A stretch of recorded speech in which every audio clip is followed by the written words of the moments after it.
Hello, everyone. Frederick here once more to bring you another arbitrarily designated game review.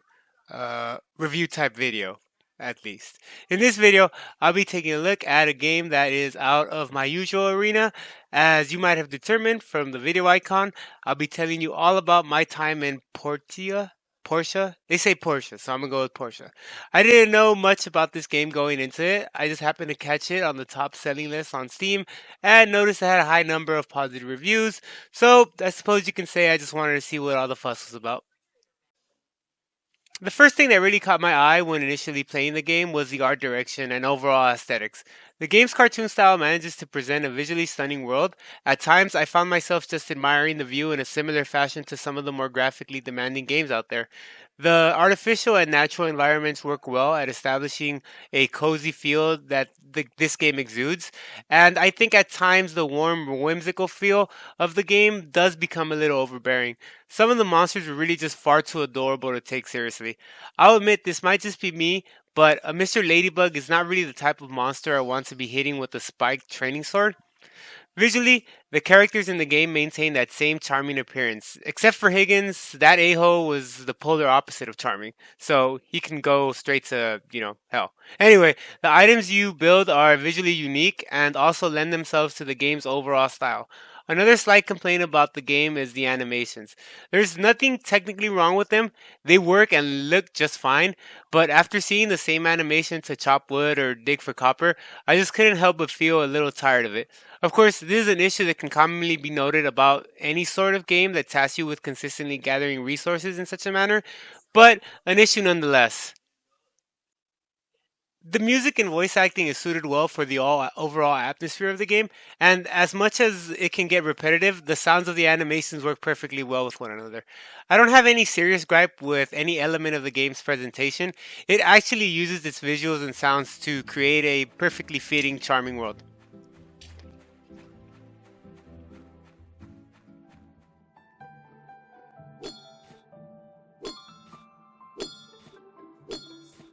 In terms of gameplay, the game doesn't disappoint adventure building fans. One of my favorite aspects of the game is how everything is seemingly interactive. You want some stone? Go use your pickaxe and get some from the big rock that happens to be by your house. You want some wood?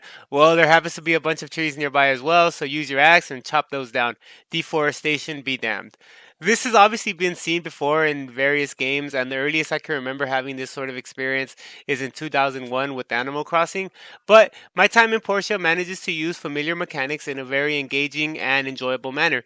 It was also refreshing to see a game that has wait times as a core mechanic, not aggressively manipulating you to try and make some sort of microtransaction purchase to skip the wait. It's encouraging to see a game forego the microtransaction model and rely on the strengths and qualities of the system and mechanics implemented to carry the game. Now, on the flip side, one of my least favorite aspects of the game was the combat. It just didn't feel very engaging. It wasn't very satisfying to take down much of anything, and not just because of the monster design. The social interactions are made interesting enough by the unique and mostly interesting cast of characters. It's not all just give a gift and watch your relationship meter grow, but there is some of that. I mean, come on, how else can you build meaningful relationships other than through the exchange of material goods, right? The game is pretty easily broken down into crafting or building, combat, and social interactions, which leads me to the character progression system, which basically makes you better at doing one of those three things.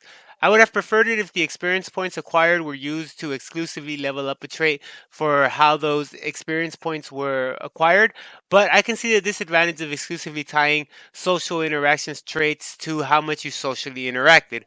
Ultimately, the game revolves around building things, and from one play session to the next, it does a really good job of providing a uniquely engaging and enjoyable experience while you go about building the things that you're tasked to build.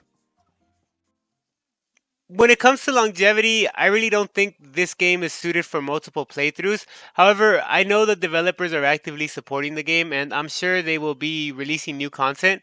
Considering the game is an early access success story, I have to sincerely applaud the developers for what they managed to accomplish. That being said, I don't know if the game has enough to hold me for even one complete playthrough. Admittedly, I'm not a huge building adventure kind of gamer, but that is my point. With so many different games out out there. I don't really think My Time in Portia is one of those games that breaks through genre barriers and manages to keep players not normally into this type of game for very long. Nevertheless, I might very well just try and finish the original playthrough to see how the game develops as you progress towards it in the later stages. So, I'll just say the game has one enjoyable and potentially enduring playthrough in it. Keeping in line with my ever evolving and at times seemingly inane rating system, My Time in Portia can best be rated, or maybe classified is a better term for this. Yeah, I think let's go with classified as a crowd pleaser. That is to say, people who love adventure building type games will most assuredly love their time in Portia. It's just weird saying my time in Portia. People who are open, or if nothing else, cautiously curious about this type of game, will be able to determine if they enjoy what the genre has to offer, or if maybe they should look elsewhere to spend their gaming time. People who don't do adventure building games, well, they're very likely not to spend much of any time with this game if for whatever reason they happen to purchase this game because they happen to see a lot of positive reviews on Steam and saw it on the top selling chart. Okay, well, that wraps it up for me. I think I'll return to Portia for a bit and attempt to solve the murder of Higgins. Oh, yeah, never mind, that was me. Alright, anyway, till next time.